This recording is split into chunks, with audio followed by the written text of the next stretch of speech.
Suspense.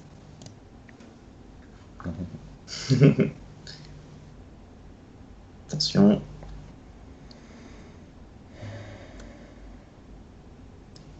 It's starting.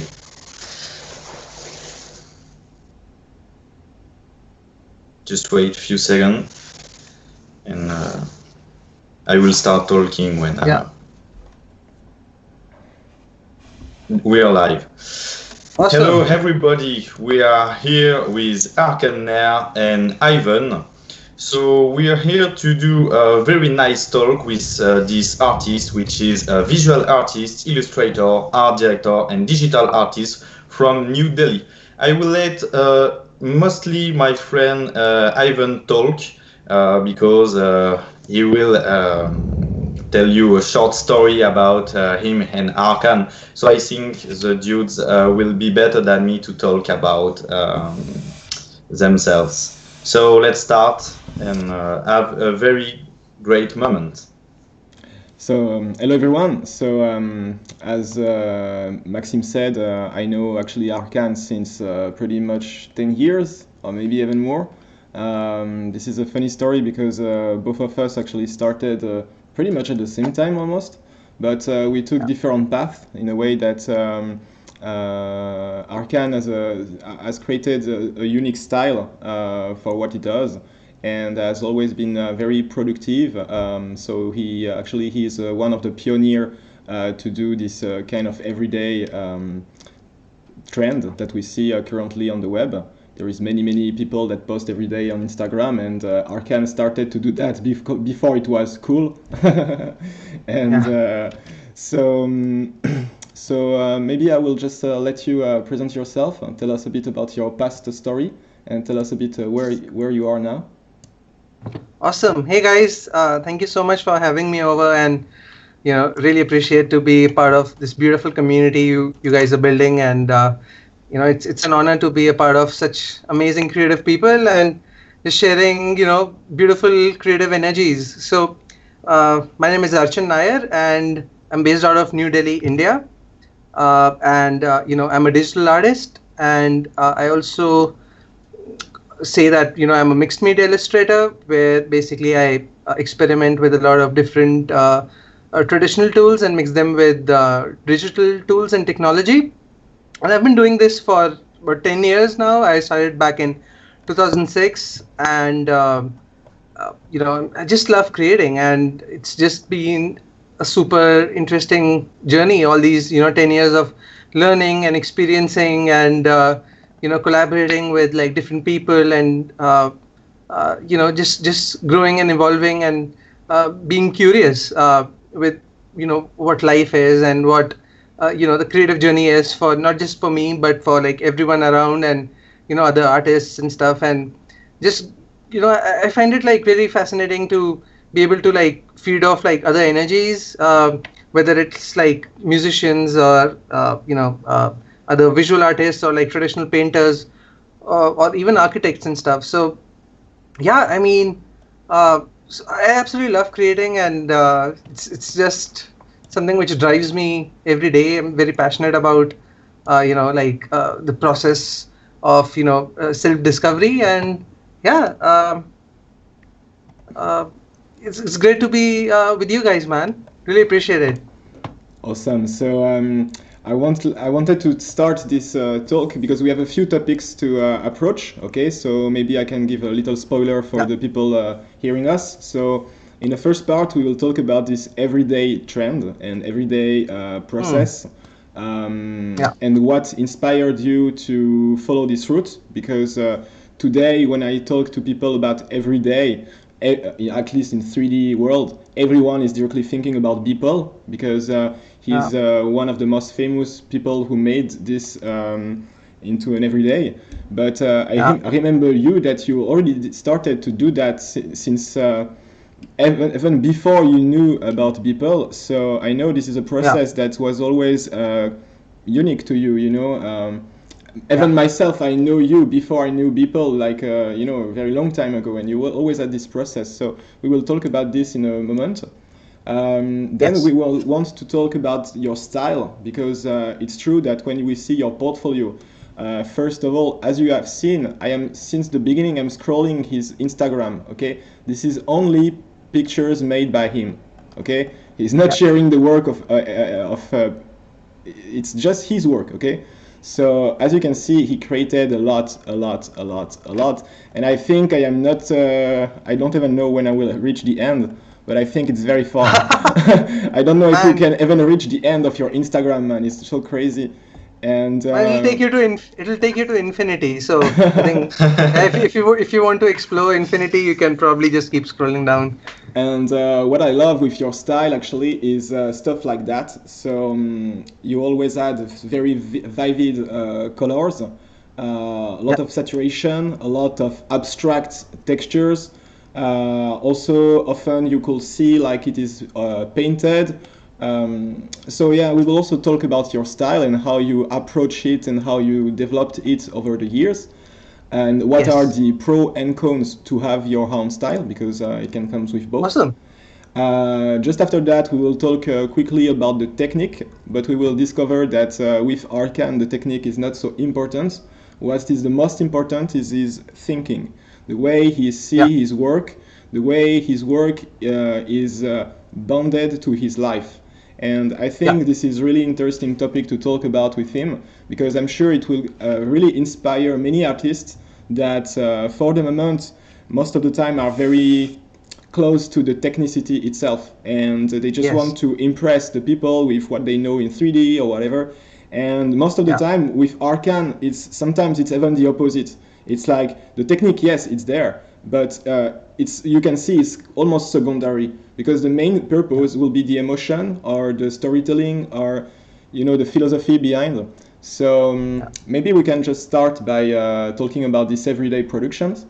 And you told me about a few people who inspired you during this journey, so I can let you explain. Yeah, absolutely, man. So I've been creating since say 2006, and it's been like every year while you're creating, you're always looking at how do you push yourself, and how do you get deeper into your work, and not just your work, but also how do you get deeper in your own journey as a person. Like, how do you evolve, becoming a better person? How do you go deeper into like knowing what reality truly is? And for me, that has been like such an integral part of my self-discovery through my work and through my art. And so every year I was like obviously creating, but I used to always feel, how do I push myself, and like how do I like get stronger, better in terms of portraying storytelling and portraying stories and emotions through my work.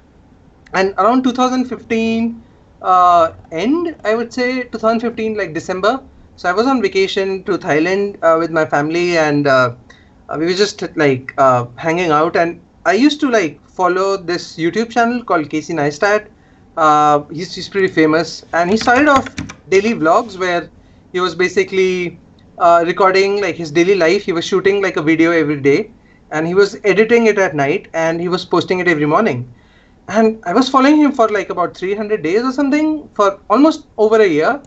And I was blown away by this guy, and I was like amazed that he has so much passion and so much love for like telling his story, even though like his stories were simple, but he was trying to make it very unique, and like the energy he was putting it into his work was really coming and speaking to me. And I was like, man, like how is he even doing it? Like, because I know like I know a lot of filmmakers around, and I know how difficult it is to not just edit, but to shoot, edit, and posting it the same day. Like, he was not delaying it even for a single day. So I could see how disciplined he was, and how hardworking he was. And I was like, man, like if he's doing it like every day, what if like someone makes an artwork each day, and how would that be? And I was like, man, like why not I try it? Like let me just make an artwork every day and just see, maybe that will be the way I can push myself and maybe learn and just be uncomfortable. Because I think I was looking to be in a space where I wanted to be uncomfortable. I wanted to really be in a place where I was not feeling good, so I could like push myself, and I could see where my mind would take me, and like how I could be in this new kind of environment. And and so initially I was like really I was thinking about this a lot, and I was very anxious, and I was like, man, shall I do it, shall I not do it? Because I was taking like 2 to 3 weeks to make one piece before that. And I was like, because I was really focusing on like the details and like making the compositions and everything like really super high quality and stuff. And so I was like, man, if I make something in a day, it will just ruin everything, like I might not be able to do good stuff, and my quality of work will go down. So all these thoughts started coming in.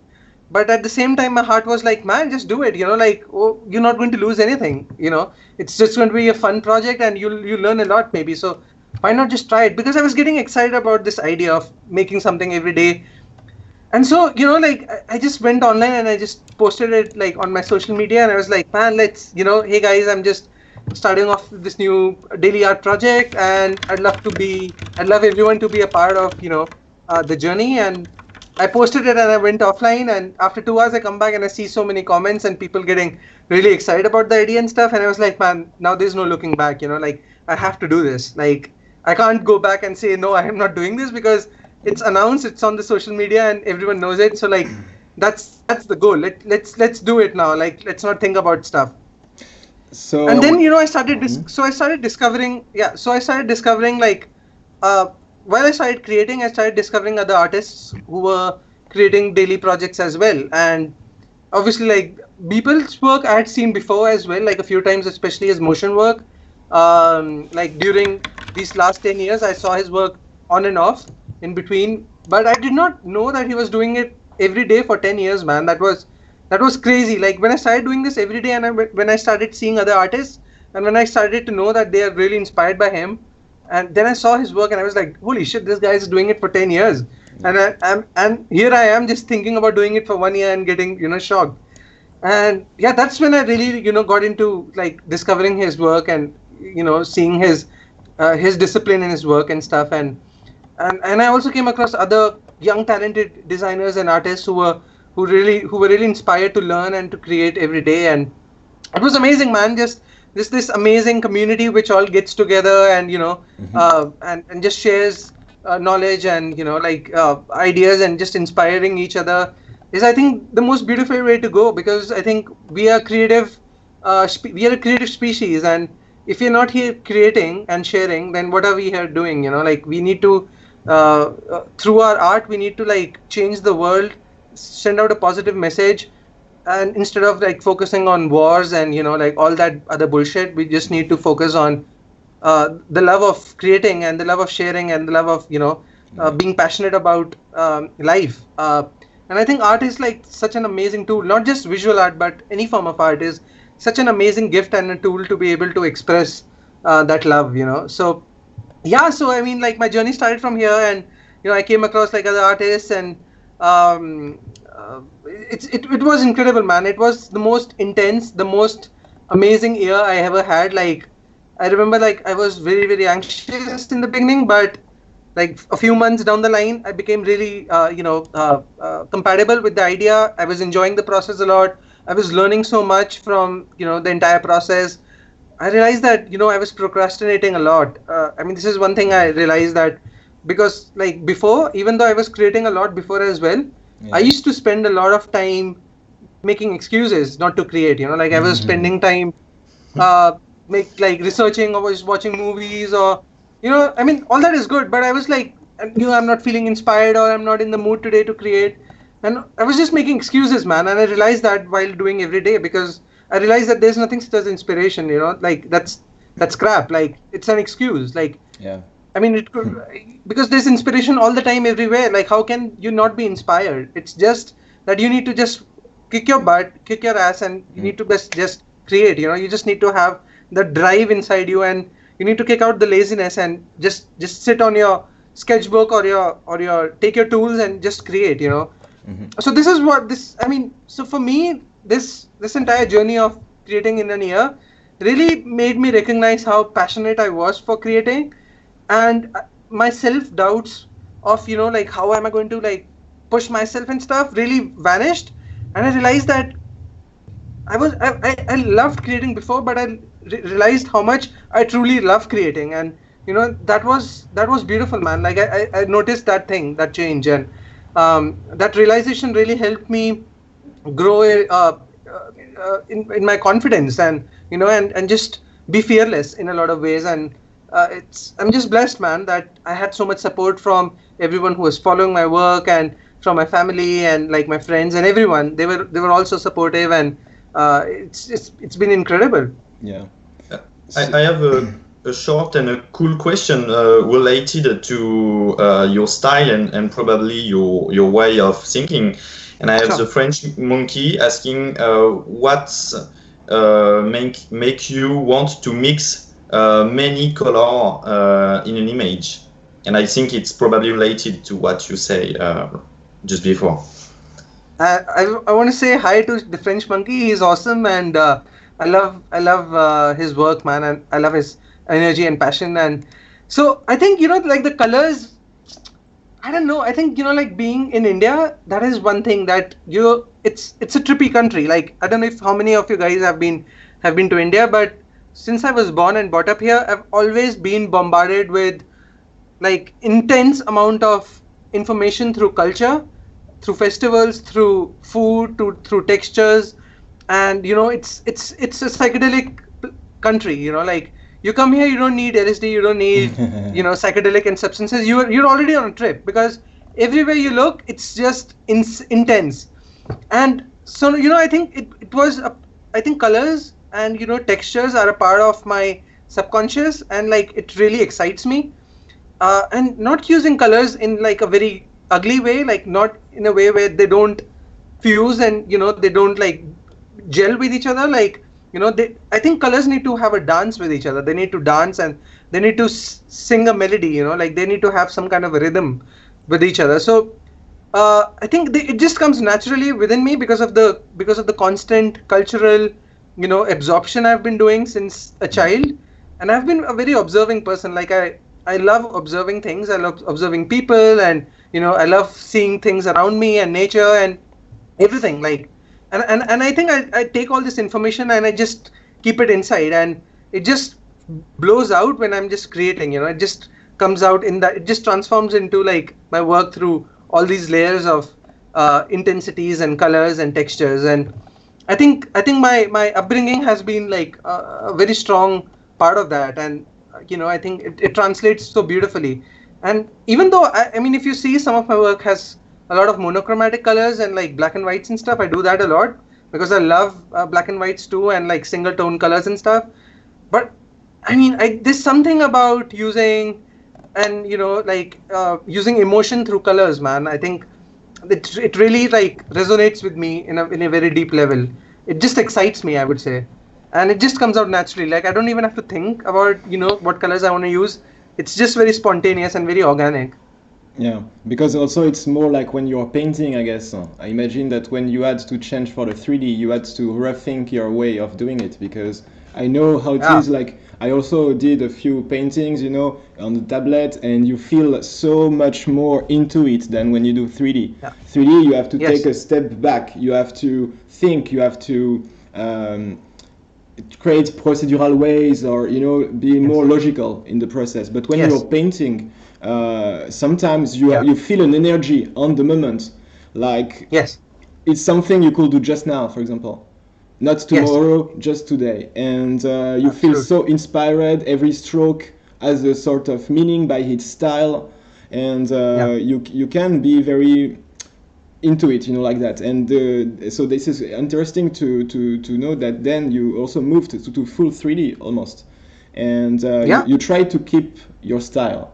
So I think this is also an interesting transition, because from the moment you started to do it in 3D, I guess you lost some of this spontaneity, Yeah, exactly. I mean, because I mean, I don't know, man. Like 3D actually came at a very later stage when in my journey. Like, even though I saw a lot of my co-artists and artists who had started off the journey with me around that time, including you and some other amazing and prolific artists.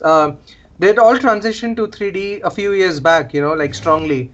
But I don't know why I did not do that. I was very much into 2D and illustrations, and because I loved that more. And I think I never felt like the energy to like I was never excited by 3D that much. It was only like, I think 2 years back when I started discovering tools, and when I started seeing that tools are now much more ready and efficient to be able to create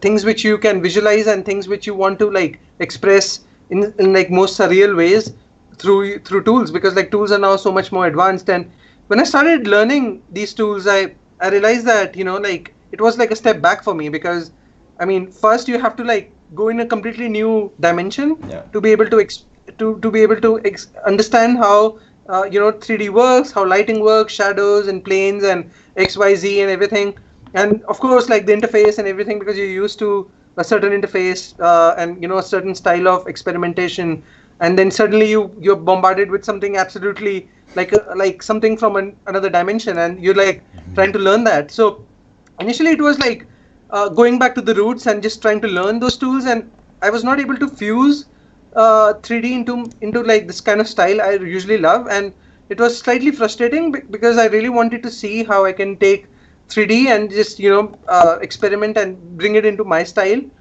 But as I kept, but I did not think about it too much, because I was like, let me just learn and just see how it goes and like where the flow takes me. And I started realizing that while I was enjoying this so much, like learning 3D, naturally as a spontaneous process, what started happening was I started fusing it with my normal style of work. So in my normal style of work, I'm usually experimenting with different tools, say like Photoshop, Illustrator, I'm using watercolors, markers, pens, and I'm bringing it all together. And so now there was this new layer which started coming in, where I was taking 3D and rendering objects and elements in 3D and taking it into, say, Photoshop, and just mixing them together, or using Photoshop as a background image to make the compositions and stuff like that. So for me, like it started working very well, that I could fuse all these things together, and it worked out pretty well. Like I finally figured out a way where I could like play around and bridge both the 3D and the 2D world, and maybe just create like a cross bridge between that. So it basically just created another dimension, in my work, and I absolutely love it, man. Now like I can create more, and I can just experiment more and just keep learning, and it just gives me more possibilities. That wow, let me try this. Wow, let me try this, and let's see how it works. And just trying trial errors and making mistakes is a lot of fun, I have a question just related to what you tell. This is a question from the community, and you can answer it very quickly. This is about the software used, and you can probably just quickly tell the software you used. And as I understand, that's not the software who made the art, Yeah, absolutely. So most of the tools I use are fluctuating between ZBrush, Cinema 4D, Photoshop, and I sometimes use digitally. I sometimes use Illustrator and Corel Painter also in between. Sometimes it just depends on the kind of look and detailing I want. And I also fuse in like traditional elements like watercolors, markers, and pens, because that's like my daily practice. Like every morning I wake up and I practice 1 hour on my sketchbook, and I draw using watercolors and pens and inks and whatever interests me that day. So I love fusing and experimenting with like different tools, especially bringing technology and traditional mediums and creating something interesting out of it. So these are my main tools. Like I usually like jump between all of them. Sometimes I might not use, say, Cinema 4D, and it would just be ZBrush and Photoshop and watercolors, and sometimes it will be like everything. So it just depends on like the flow I have that day, and like maybe if I have a concept and if it needs that particular tool or not. Yeah. So just to close the topic on the everyday, you told us that this is something that you got inspired by Kaze Nestat. I'm not sure if the name is correct, but this is this guy. For the for the people who don't know, he is a US YouTuber, and he started doing video blogs on YouTube many years ago, and this guy was creating videos every day. So it's actually what got Archan inspired to start this journey of everydays, because of the energy of Kaze and what it was inspiring in Archan. So and then you started doing this every day because of like learning, so just to practice. Then you discovered that it brings you actually discipline, and discipline is a very good thing to do. And as even more because you're also a freelancer. So I mean, this is also going to be your paycheck. This is also going to be your success.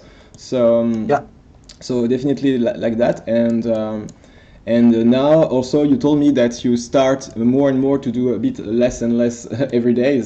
You take a little bit more time now on your work.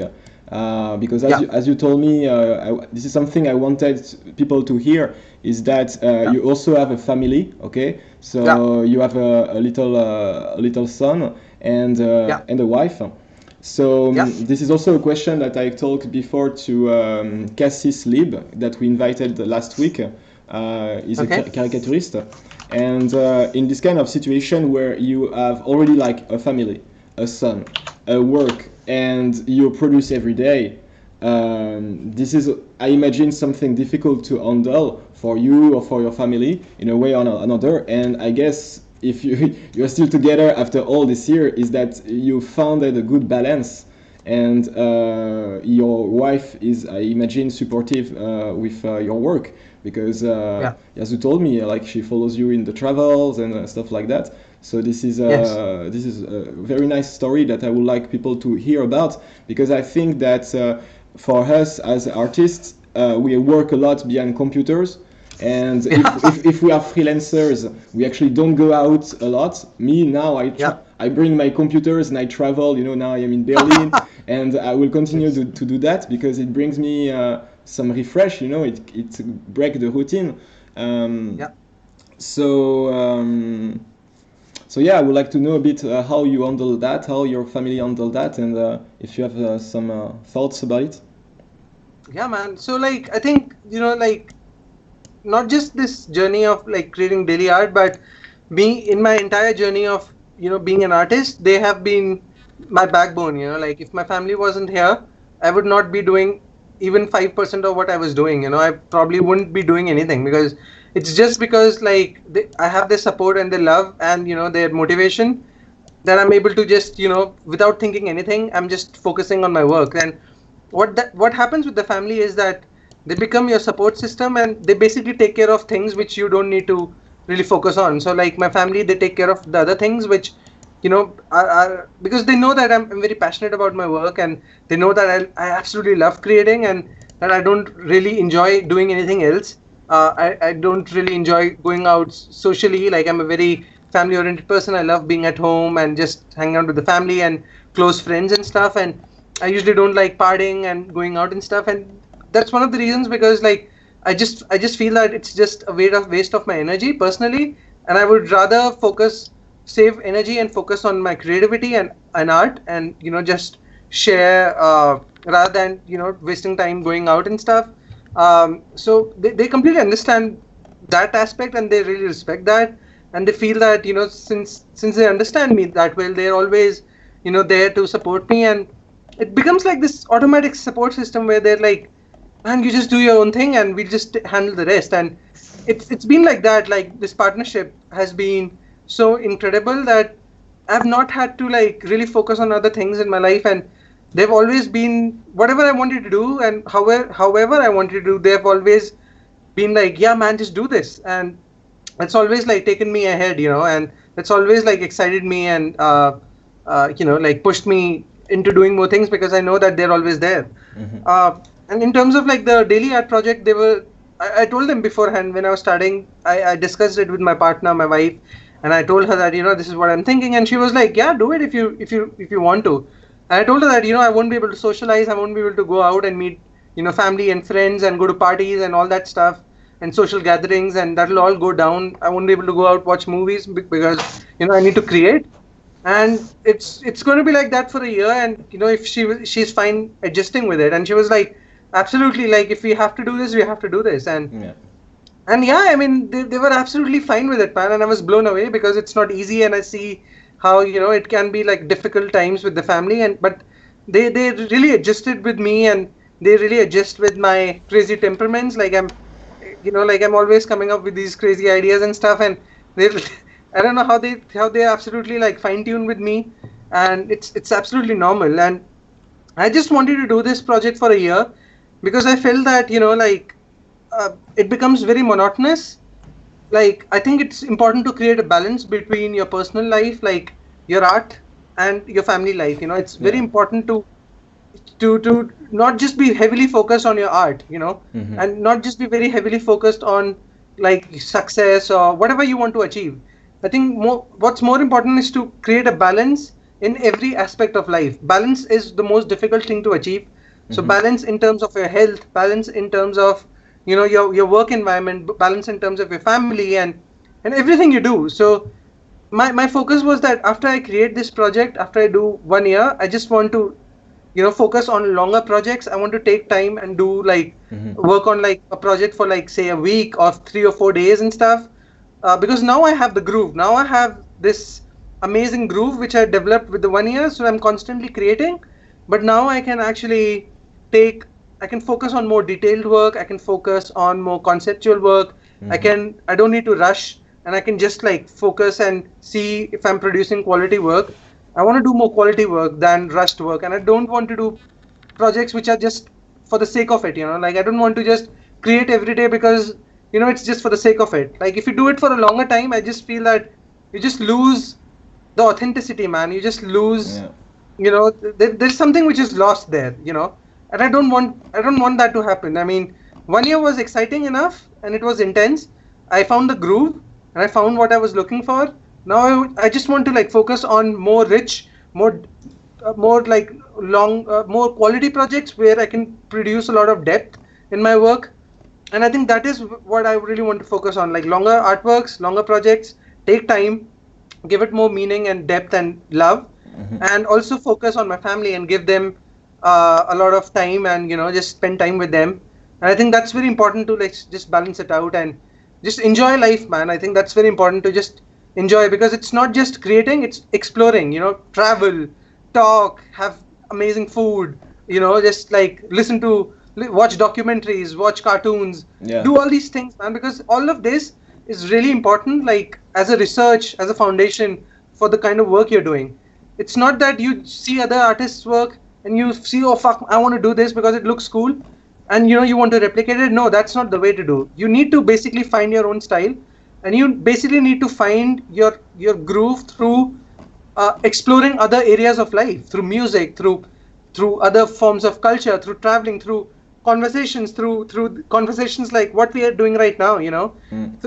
I think all these are very important to do because it makes us learn so much more. It makes us get ideas from like other aspects of life, and it makes us grow as a person, and that will eventually ultimately reflect in the kind of work you do, in the quality of work you do, and in your ideas and concepts, and it will make you a unique person, because that will be your own journey, not someone else's journey which you're trying to replicate. So I think you need to focus on various other things, man, like and that's what I really want to do now, just not go anywhere, just be here and just flow with it. My last question about this topic of family is since now I remember that your son have 10 years old, right? Yeah, he's 10 now, yes. Yeah, and you said you started 10 years ago. So you pretty much started when you had your son, right? Yeah, I think like after he came into my life, I think that was where everything just started shifting. Like I saw a lot of transformation and shifting happening when he came. And I think it was the beginning of a new cycle for me. Yeah. I mean, obviously with him being here as in his presence, but also like in my own journey, like I think there is a strong connection between that. I really cannot explain what it is, but I truly feel that there is a strong, like it's this beautiful phase of my life which started simultaneously when he came. I think those beautiful new energies entered into me, and like through me, and I wanted to really express myself more authentically, I think. About time management, I have questions which can be related to what you say. I have late Nelson who say, how do you get buyers and connection? And I see that you produce a lot to live. So where do you find time to have the family and manage, clients? Yeah. One thing which I did like last year when I was doing the daily art project was I was not taking up commission projects or client projects. Like I was saying no because I really wanted to like give 1 year to myself and just like work on my craft and my discipline, because I thought that is very important. And there is never like a problem with like client projects. You'll always get client projects because people need good art and design all the time. So I knew that if I give myself this 1 year, I'll definitely be able to get more interesting projects, and I will be able to do projects where I could showcase my new discoveries. And so I basically like stepped back by saying a lot of no, and just rejecting like a lot of client projects at that time, which I felt was important because I wanted to really give time to my own personal project. And but now like when I'm doing like when I'm not doing daily art, I'm able to like do client projects, and I'm also doing personal art as well, and I'm also giving time to my family. So it's just this system which I've made. I live a very disciplined life, like where I sleep very early, I wake up very early so that my mind is fresh. Then I like the first few hours of my day, I give time to my personal art, where I'm just working on my personal projects or just sketching and drawing. And then the rest of the day, if I have a client project happening, I focus on the client project, say like 5 hours or 6 hours a day. And then by evening, I spend time with the family. I just like evening after 6 or 7 o'clock, I'm just with the family and just hanging out with them. So I've tried to like divide my schedule in a way where it's more balanced. And my studio is like in my house itself. I can work from like the same building. So like they're always closed. So I can, whenever I don't feel like, like working or not being in front of my computer or the canvas or whatever, I just go and, chill out with them. So I just create, like, I just go hop around, like I just keep hopping here and there. And I just make sure that, I'm feeling good, they're feeling good, and yeah, we're just having a good time. Oh, great. The last thing I want to tell and that I liked is the fact that you produce the morning, and a lot of creative people are producing the night, and I like the fact to hear that you produce the morning for personal art. Like because like I think for the first 5 years I was like an owl. Like I never used to sleep at night, and I used to like just be awake all night, and like the same thing, like work late hours and stuff. And then I realized that I was actually getting tired. Like I was not like I was draining out all my energy throughout the day, and like by the time when I was working at night, I was actually really tired, and like I really did not want to focus on my work. And I was like really tired and drained out and stuff. And I started like I thought I need to like change, and I need to be more disciplined, because that is not how the human body works. The human biology works more with the sun and the light and stuff. So I need to synchronize myself. So I made an effort to start waking up early. And I'm not a very big sleeper. Like I sleep very less. Like 5 or 6 hours is good enough for me. So I started waking up early, and I noticed instantly that there was a shift, in my energy. Like I was more productive working in the morning. My mind was more fresh. I had more ideas. Like there was this beautiful positive energy just flowing in all the time.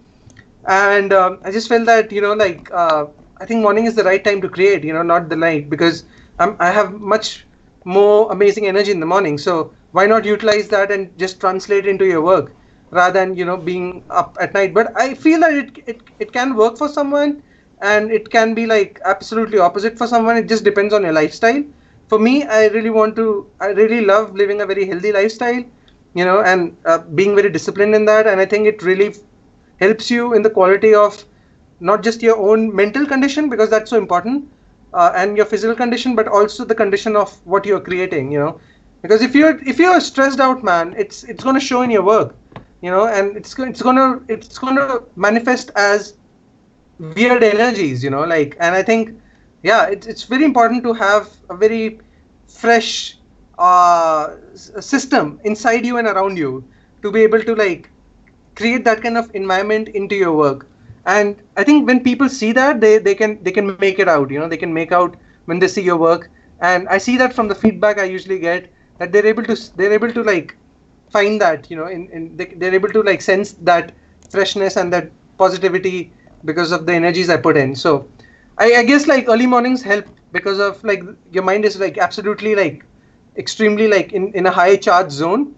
And yeah, it works very well that way. Maybe for you, because me, the morning, I don't exist the morning, my brain is like off.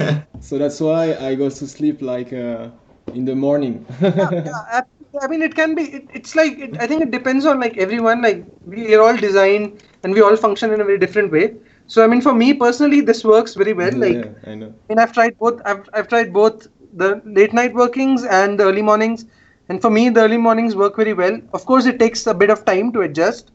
I mean, you have to give in some time because your brain is like not tuned, and then you have to rewire your brain to actually make it work in a new time zone, in a new way. So initially it takes some effort, but then after some time you realize, holy shit, this is awesome. Like early mornings are much better. And I mean, I noticed it for myself, but I think it can be different for different people. And I mean, I never go out and say it to people that you should do this and that, because I think for everyone it's their own journey and their own discovery. Like I mean, they should find out their own way and not someone else's way. Yeah, that's very important. Look, your work, we can see that you did that in the morning, with your orange juice, with your sun, etc. Very full of colors, etc. Me, it will be by night, so. For sure, man. Absolutely, yes. But I mean, it's all good, man. As long as we are creating and as long as we are having fun, I think that's what's the most important, right? Like, yeah. I mean, yeah, exactly, yes. So I would like to go on the next question because the community will later ask you probably a few more questions, but we still have a few topics to talk. We'll talk about the style, okay, your style, because you have a unique style, and so that's my next question. How did you actually develop your own style, and how did you recognize that it was yours?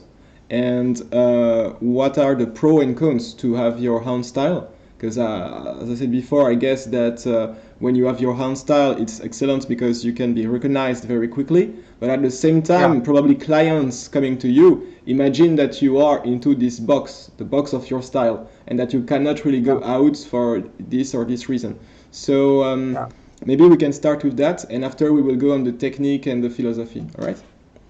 Yeah, for sure. I think in terms of like developing a style, I feel that especially like when I started off, I remember that I was not really looking at making something my style. Like I was never like, hey, I want to make this my style, I want to create a unique style.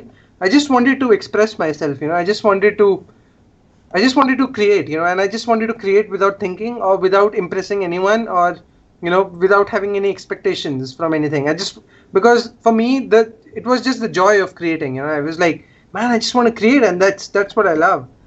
And I think just practicing and just creating all these years, just experimenting and with different things and just trying out new things and making mistakes, you just come across like things which you find interesting, and you're like, wow, this is awesome, like I want to do this more, and I want to try out more things in this direction. And as you keep discovering yourself along that journey, I think the style automatically builds. And if you're just expressing yourself in the most purest way, you develop your own style. Like visually you can just see and say that, oh, it's this person.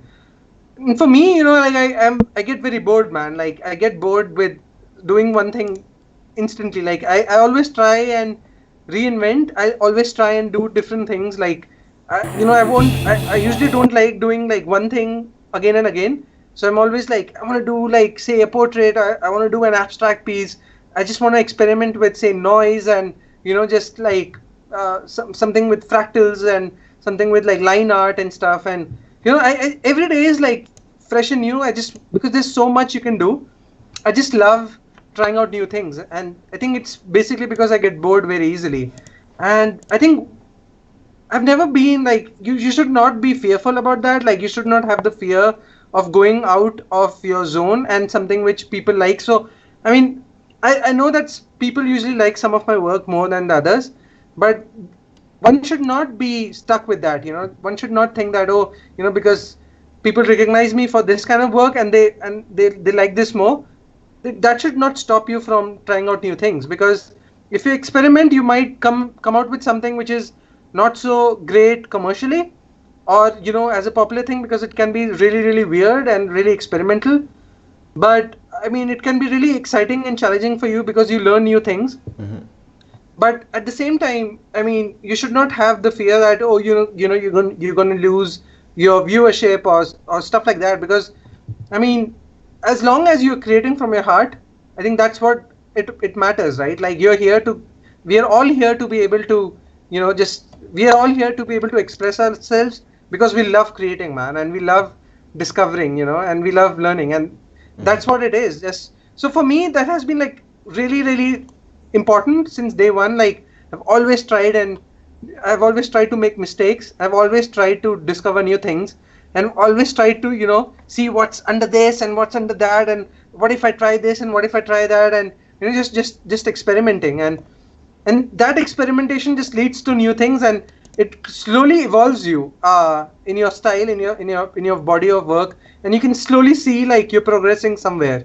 So it seems like a journey for me, and it's fascinating, man. I absolutely love it till now. Like I just love trying out things every day, and yeah, it's fun. What was the second part of your question though? Like, first was like the style, and The style, you asked something interesting. yeah, the style, and then the technique and the philosophy I said. But oh yeah, about the style, it was how did you develop it and how did you recognize it was there? I guess it's about a couple ones. You need to make like maybe 20 to see that you have 10 that looks a little bit on the same page, I imagine. Man, like that's the thing, like, because like I've still not been able to figure out if I have a style, in the sense that, like, say, like, when you see my work, you definitely know it's my work, and like, people recognize it's my work. But like, for me, I usually, because I'm not repeating something again and again, I find that I struggle in creating a style, in the sense that, because I'm always trying different things, I want to try different things. So I feel that I'm always changing, and I'm just like jumping here and there. And so, like, for me, like, I've never really like thought about like, oh, I want to create a style, and the look of my work has to be like this, and it has to be like, it has to be like this framework where I need to operate in. It's always, I've never thought about it. Like, I don't even think about it now. It's always about like, man, how do I explore more? How do I go deeper? And how do I just like have fun? And I think everything else just happens on its own. Like, the style and everything just develops on its own, because you're basically bringing your journey into your work. So when you do that, you obviously reflect your characteristics, your personality, and your journey into your work. So I think that becomes your style. That is what we say what the style is. And yeah, it's awesome that way. I mean, I just love exploring. Is what I can say. And about the pro and cons, since as I said, maybe there is a con which will be. I already see that you have a couple commercial works there with, for example, Volvo or Chevrolet. I have seen here. I need to have like my new works updated, man. Like, the new website is coming soon, so you'll see some of the new commercial stuff. But man, you're right. Like, that's always the case with everyone. Like, no matter who is doing what, they'll always have this thing where clients will always, because they don't have time, and they don't want to look at like, they don't want to like experiment and do trial and errors with you. So they'll just look at your work, and if that's something which they want, they'll be like, okay, man, we love this is this, and here's the mood board, and like, let's do this project, and then they'll art direct you, and they'll do the project with you. So I mean, I think that comes with, like, for each of us, like, we're always constrained by that aspect. But I think what's important is not to be intimidated, or not to be, like, how shall I say it, man? Like, it shouldn't be your main focus that, oh, I need to develop a style which is more commercial or more client friendly, and using, more photography or more photo manipulation and stuff like that, so that I can get more client works and I can have like more brands I can work with. No, that's the wrong way to look at it. You should just do your own shit. Like you should just. I have. Oh, sorry. I just have a question, just related to what you were actually saying. So I think that's the moment to ask. That's from Nisha, and she asked, "Would you want to deviate from your current style? And if yes, how would you go about it?" I think that's a very question related to what you say, because you just say that you want to stay unique, you know. Yeah. I think, like, man, I think, like this, the concept of having a style is like a very, it's very difficult to explain what style really is, because for some, style could be just how visually the work looks. For some, style could be something which is very emotional, like in the sense that they see your work and they see something which is more emotional. And for some, it could just be a reflection of what they're thinking. And like, so I think style really depends on each of us. But for me, I think, like I said, that it's not really something which I focus on, like in terms of like, I'm not intentionally thinking that, oh, I want to give it this kind of look, because this is how my previous works look like. For me, it's all about trying new things and experimenting and just like, just exploring and telling a story, like telling my journey, telling what I'm contemplating, my realizations of my life and my journey. And I just want to like express that. And so whatever way it comes out. Yeah. So whatever way I think it comes out, I think is, yes, exactly. Yeah, absolutely. And I think whatever way it comes out is like the best way, like, and then whichever way that can be like interpreted by the viewer is absolutely beautiful, whether it's positive or negative or anything. So I think style, I think we should not really focus on style or techniques and stuff. One should just focus on what they want to say and express, and it should come from a very pure space within yourself. And I mean, for me, that has been a very strong part of like my creative journey. Yeah, but in case you don't know your style, I can define it myself, because I know you like since a long time ago, and since the beginning you're doing stuff with vivid colors, with where you can see the painted strokes, where you can see some water color style, how they are spreading the colors together, and also a lot of animals and the portrait you're doing.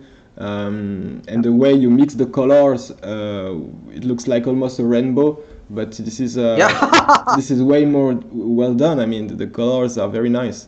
For example, me, I always thought that I am not very able to do this, myself, because it requires your mind to accept a lot of mistakes, because this is the mistakes, I guess, will direct you in some places, and my brain is way too much logical. So, for example, a bird like that, probably my mind will never come up with this, except if I have an art direction or whatever, but like a mood board, you see.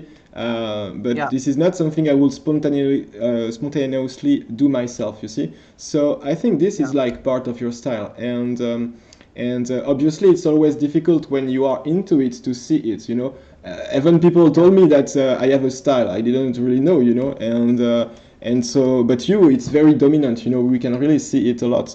So wow, that's amazing, man. Yeah, so if you didn't know, it's time. It's time, yes. I think that's the fascinating thing about creating your work. I think, I'm sure it must be common with like you as well, where I mean, when you're creating something, you really don't know what you're creating, in the sense that you don't know the kind of impact it might be having, or the way it's getting translated, or different aspects about your work.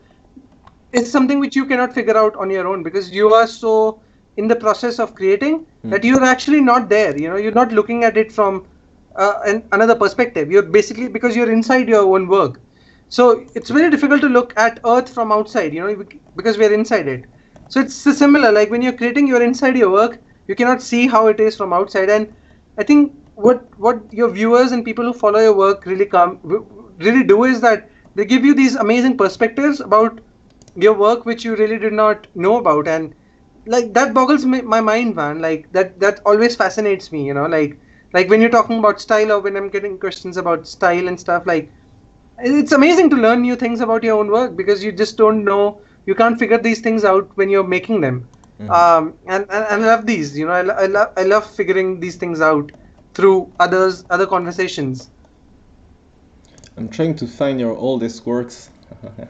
Oh, hey, my God! You know what? I knew you already. Like there. I remember this. I think if you go into my website, and on the top you'll see my current website has years. So if you just go, I mean, to 2007 to 10, and just go down below at the bottom, you see like all my old work. Yeah, that's what I'm doing, and I can recognize them actually.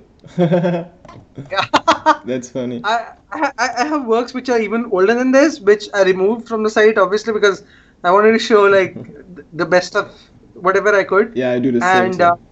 And man, like some of the older works are like pathetic. Like they're so bad. I just don't want to even look at them. Hey, I remember. And I think that's what happens, man. Like you always keep growing out from your own work. Like I see my last year's work, like the daily art project I did. I'm like, man, like that's really not so good. I should have been better, and I need to get better. And yeah, even like stuff which I've created a month back, I'm not happy with them. Like I'm happy with them when I'm creating them. I absolutely love it when I create them. I'm like, whoa, I've created something amazing. But then after a month, I'm looking at them like, should have been better. It should be good. I need to get better at this, man. Yeah, so for sure. Yeah.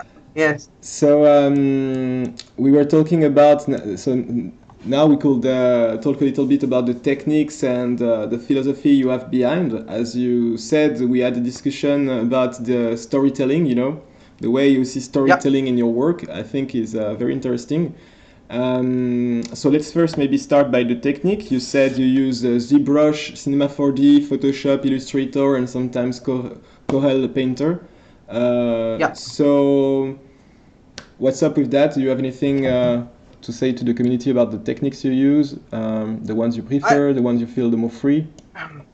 Before talking about the techniques, I really want to speak about something which you were talking about like previously, where you were talking about the pros and cons of working in a style, and like with clients, like they basically like categorize you in like some kind of work, and they don't want to give you projects which they think is not your style.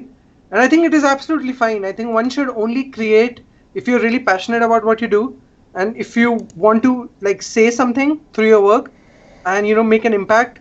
And if you really believe in it strongly, you should just do that, man, and not really think about client projects. Because if you are good with your work, if you're original with your work, then clients will come to you, man. Like maybe some ABC client won't come, but DEF client will definitely come, So there's always opportunities. There are always opportunities which will always come. So I wanted to talk about this because I feel I get this question a lot from like especially young people, students, and like young people who started out in this journey, and they have this anxiety that they always have this question mark about if their work is not very commercial enough, or if their work is not appealing, how do they get client works? Because obviously everyone wants to survive, we all want to pay our bills and stuff. So I think focusing on your own originality is more important than focusing on what someone else would like you to make, because that is temporary. Like you won't be able to go for a longer run if you're just making something for someone else.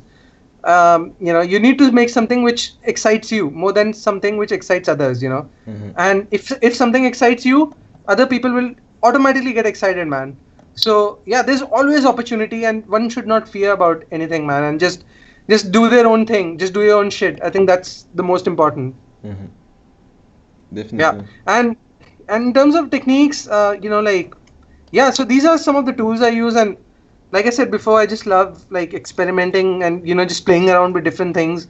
And I love how each of these tools have gone to a space where they have like infinite possibilities and capabilities, and how you can actually mix them, man. Like how you can actually mix tools and products coming out of these tools into each other. Like I love sculpting in ZBrush, like abstract forms and stuff, and I love taking them into say Cinema 4D and like compositing them and giving them materials and stuff and lighting them up, taking them into Photoshop and making them a part of, my compositions, and, creating elements out of 3D and mixing them with 2D.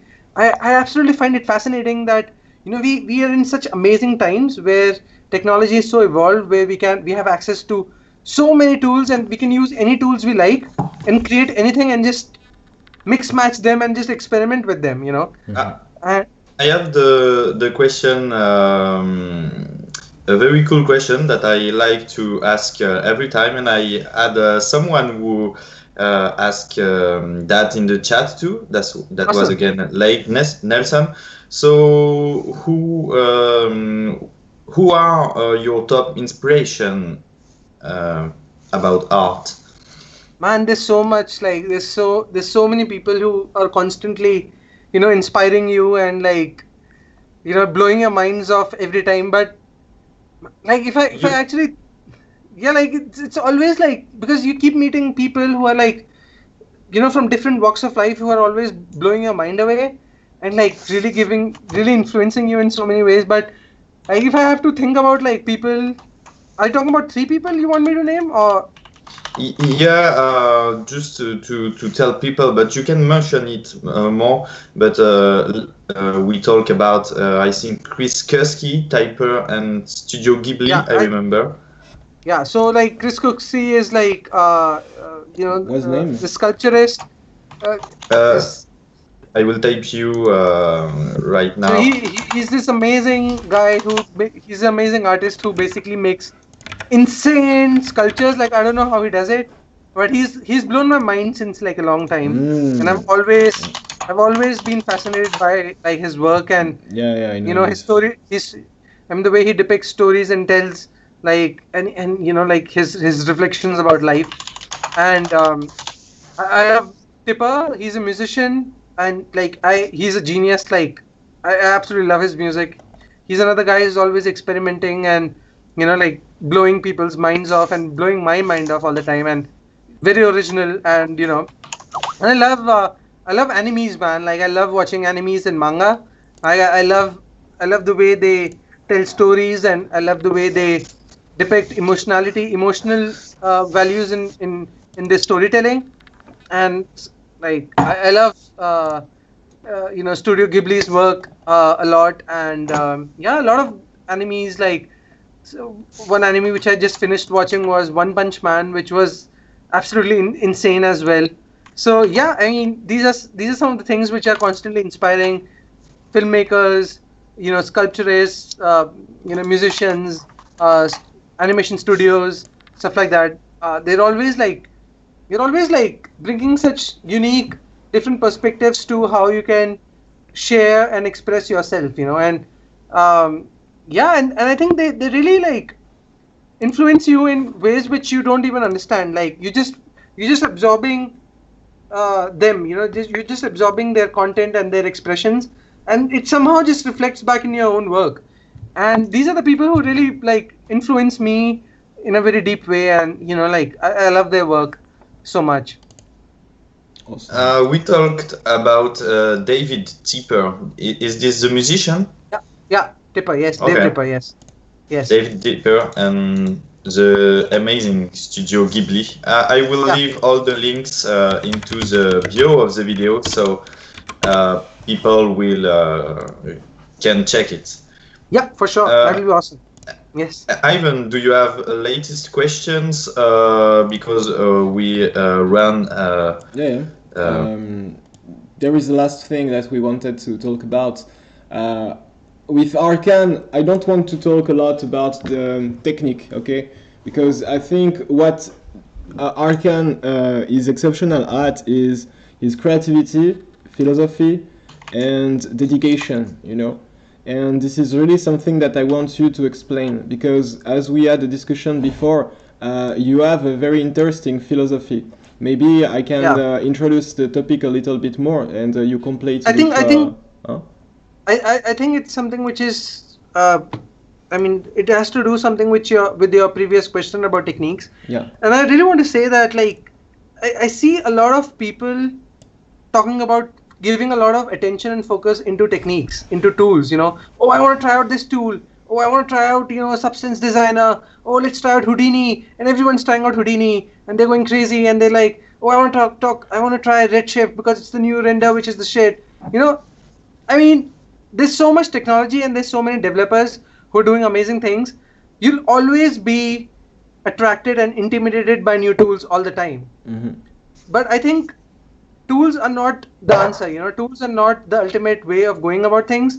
What we really need to focus about is storytelling. We need to talk about, no matter how, if your work is like amazing, if you're creating some of the most technically advanced CG works and CGI works, if it doesn't have emotional value in it, if it doesn't say any story, it's over, man. It's of no use. No matter how absolutely stunning it is, it will not stick with you. It will not stick with the artist, the creator. It will not stick with people who you're trying to portray that visual too.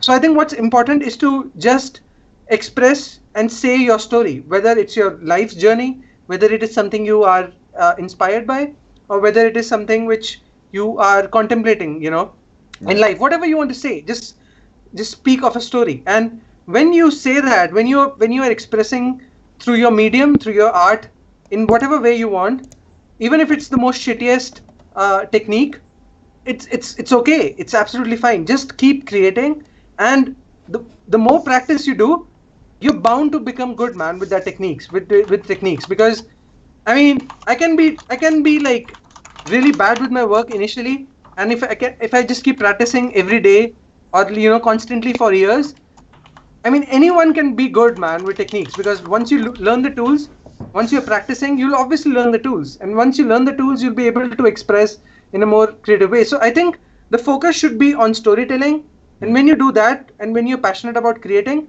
the technical part becomes a byproduct. It comes automatically, Yeah. Whereas if you only focus on the techniques, then you're only focusing on that, and your mind is not really talking about, it's not expressing, and then it becomes temporary. Then it fades away. You get bored, and you eventually are not able to do what you want to do. And sorry, I've seen actually a lot of this. There is a sort of I don't know. There is many generation of artists, and I don't even know what is a generation, because a generation has different ages. I will just say like a generation is since how much time did you start 3D, no matter your age, okay? And I've seen recently with the coming out of all these dailies, on Instagram, that many people start the 3D because they have came across a tutorial or they have seen something and they want to recreate the same. So this is what they do. They copy or they reproduce but they don't really create, you see. And this is strange, very strange to me. So this is what I'm always telling to them. Is like, the first thing you need in your picture is a story, is a meaning, is an emotion, is a reaction, is something that maybe have a message, or it can be very subtle or very stupid, but still, if it has a message, it always carries something more than just the beauty itself. And absolutely. And I think this is an important talk for the newcomers into 3D, is that, as he said, first you focus on what you want to share, and by doing so, you will learn the techniques along the way to do it, to accomplish it. As long as you want to push quality, you have some discipline on yourself, you will find ways to do it. Don't limit yourself with like what I can do, what I can't do. No, just have an idea and do everything possible to make it happen. Yeah, absolutely. Tools have to be the last thing. Tools and techniques are the last thing which one should focus on, because they will automatically come. They will, whenever you are ready for something, it'll come to you. You learn it and you'll apply it in your work. But if you only focus on techniques and tools, then man, I'm sorry, but I think you won't be able to sustain for a long time, because you'll eventually run out of passion, of energy, and of your excitement of creating. But if you are really passionate about saying something strongly and inspiring others, then I mean, you should focus on that. And when you do that, and when that is what drives you, then tools, money, clients, everything, they just come after you, man. Like they'll all fall in place automatically, because you're creating something which is solid, which has substance, which has value. And when you create value, then people want to be associated with value building, Mm-hmm. But if you're only focusing on like, visual things which are just like temporary, then I mean if it doesn't connect with someone, it's over, it's temporary. It can work for some time, but it won't work for a long time. So I just want to say that, especially like young people in the industry, that just focus not on the techniques, but just focus on what you really want to do, and just love and enjoy what you do, and just say that, and techniques and everything will just happen on their own. And it's getting even worse than that. Excuse me, Maxime. It's getting even worse than that. Is that many times now these people, I could ask them a question like, "Do you consider yourself an artist?" And I am sure that 8 on 10 will say, "No." But there is why? You see, it's the reason why. It's because they don't have this process of creative thinking in some way, because they started by the technicity. And then they have to, oh shit, I missed something. Oh, I need to grab this, And they will success to do it. Okay, but they need to do that, because if they just continue they will just be the tool of an art director in the future. You see, they will be a modeler, they will be a lighter or something, but they will be just for one task. And then what will happen eventually is that they'll get really sick of doing such projects and work. And then they'll get bored of it, and then they'll get eventually tired, and then they'll, it'll just phase out. And if someone is really serious about wanting to like create and having an exciting life out of creating art, they should only focus on their heart, like whatever their heart wants to say, whatever they want to say, whatever they're passionate about, whether it is through poetry or through music or through art or visual arts or whatever. I think they should only focus on how they want to express. And because man, like tools and techniques, it's a never ending game. Like it's a never ending process. You can be learning all the time, non-stop. Like I'm still learning, like even if I see so many things, say in Photoshop, or even while I'm drawing and stuff like that, I'm like, holy shit, like I've been using this tool for such a long time and I didn't even know this, like, oh man, like, so you're always learning and discovering new things all the time. So there is no end to learning. Like, but I think when you're saying something which is so close to you, and you make that happen, like there's a blank canvas and you are creating something out of nothing, and you're creating something which was inside you and bringing it to life and sharing with the world, the excitement and the thrill of that is compared to nothing at all, man. Like that's second to none. So yeah, I think one should only focus on like what they really love doing, rather than techniques, tools, and all that stuff. That's all irrelevant. It's not important at all. For the end of the talk, I will focus on the few questions that the people answer. The first question is from Adi Finkelstein, and he asked, I think, 3 questions. The first question is about your fractal work. Do you have a particular process about your fractal work? So I came across this software called Mandelbulb 3D some time back, and like almost like while doing my daily projects, and I started exploring it, even though I don't understand formulas and how mathematics and formulas work with each other. But I love how it's an explorative tool. Like you can just explore and just see new worlds and stuff. And initially it was like a pain in the ass because it's a very complex tool to understand initially. But then I loved it. Like, I loved exploring worlds. It was like you're in some virtual dimension and you're just like moving through worlds and just seeing these like you zoom into this part of this fractal and this new world comes out, and then you zoom in and then this new world comes out, and you can just maneuver around like in that space and just figure out new things. And that I started using those techniques. Like I started figuring it out, and I started combining it with my my process and my work. Okay. Sometimes, like I don't use them a lot, but sometimes I do. Yeah. So for the people who want to check Mandelbulb, this is Cedric, a guy from this channel, have made a short tutorial on how to import some files in Arnold Render. And so if you want to check it, we have something about it on the channel. So feel free to discover Mandelbulb. And I think like the new version of Mandelbulb has something called bulb tracing. I don't know if you covered that. So bulk tracing is where it basically exports it as an OBJ now. Like they have the feature.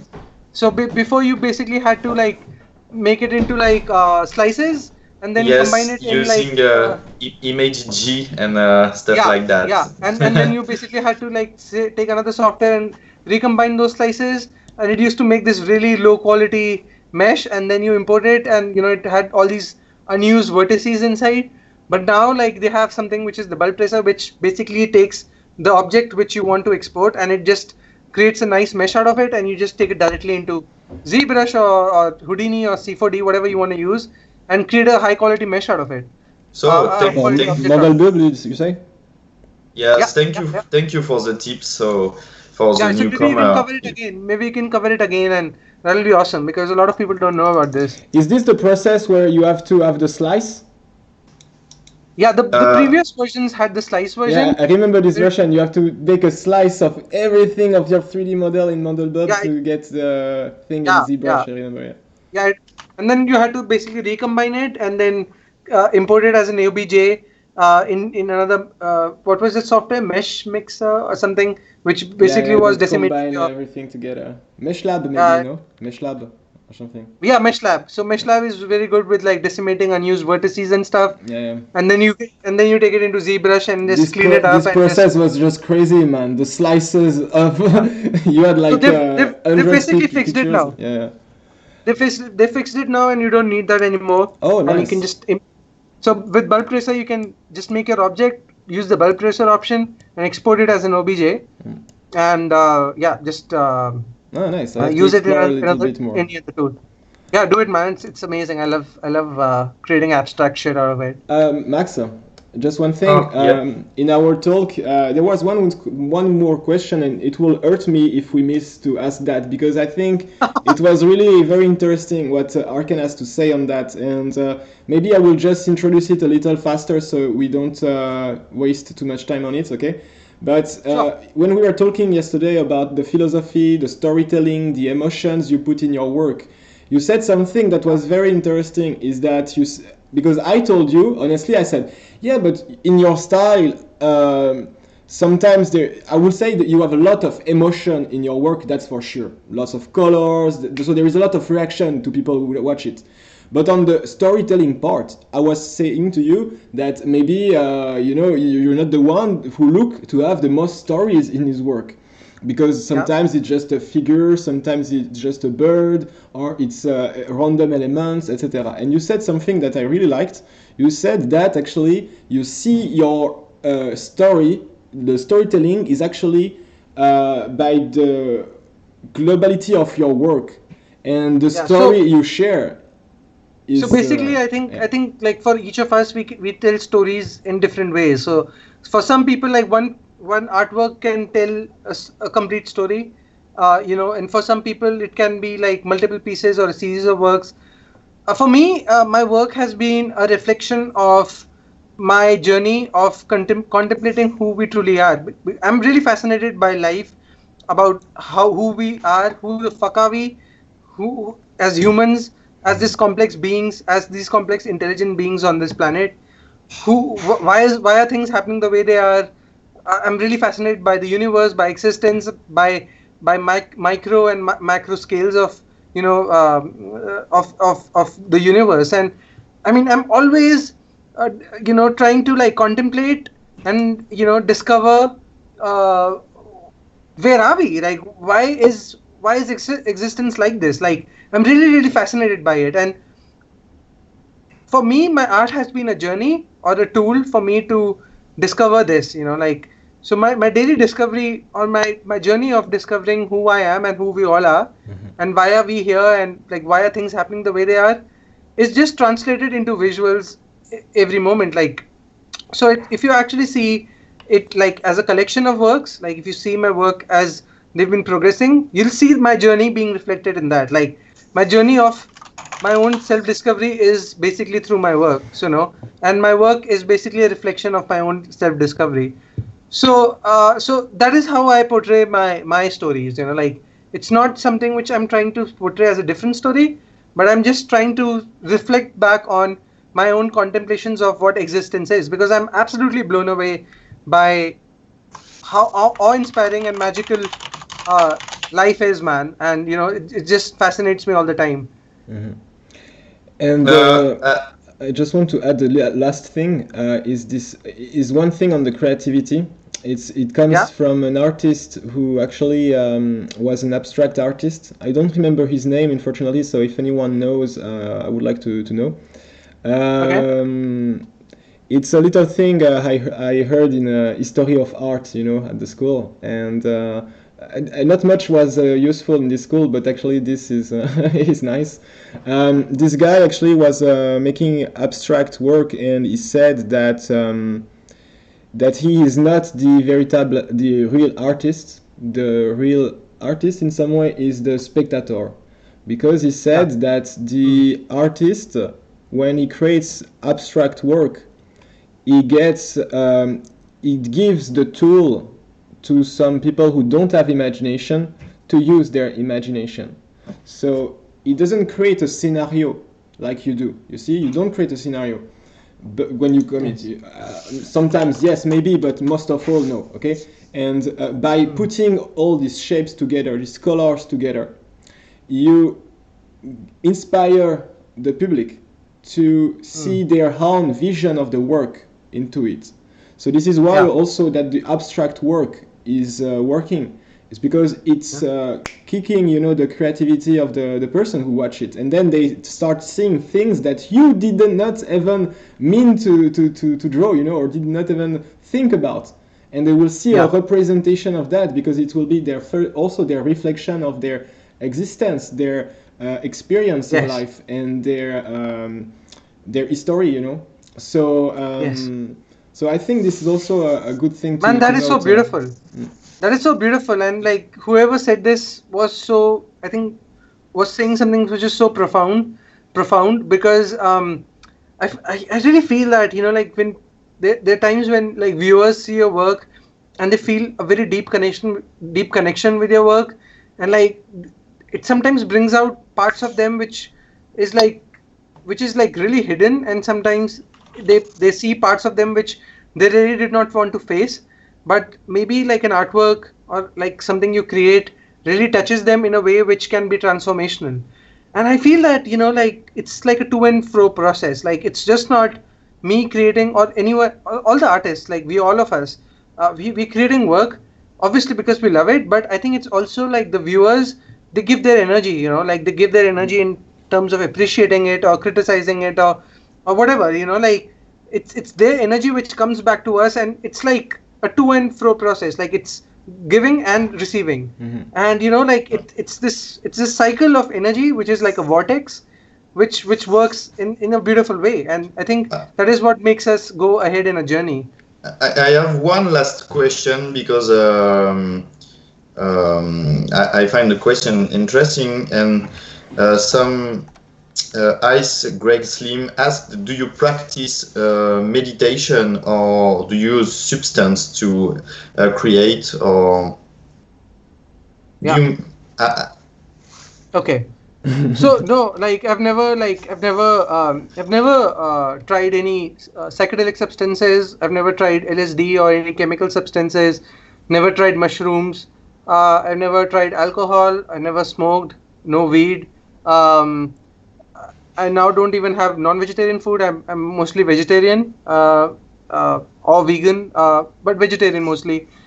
So like for me, like I mean, I get a high from just tuning into myself, like I mean, my practice through my art and through my journey has been connecting to a higher source and connecting to a higher space in consciousness through my own self-discovery, through my own realizations.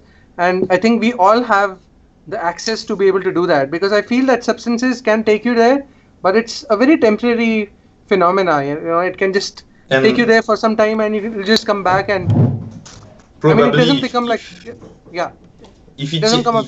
Look, that's if it takes you somewhere, it's probably because it was inside you.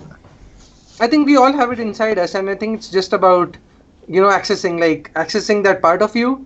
And we basically like receivers, like we are like satellite dishes or antennas, and like there are these frequencies of consciousness or frequencies of intelligence or informations which are out there, and it's just about tuning into that. And for me, it has been a slow process because I did not want to go through substances and take a shortcut.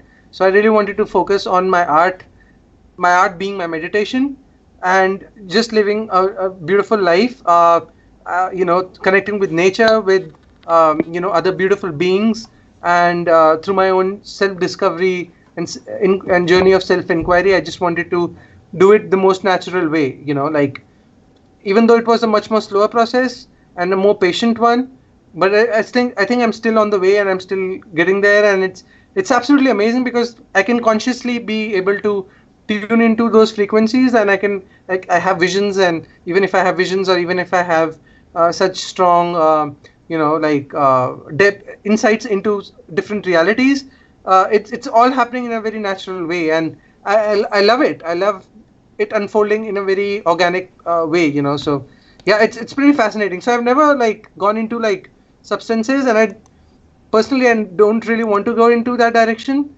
because my practice since the past 10 years has been doing it all naturally. Okay, thank you very much. Ivan, do you have one last thing to add or not for the live? Actually, yeah, there is a pretty cool story actually, because Archan is coming for travel. Yeah. Yeah.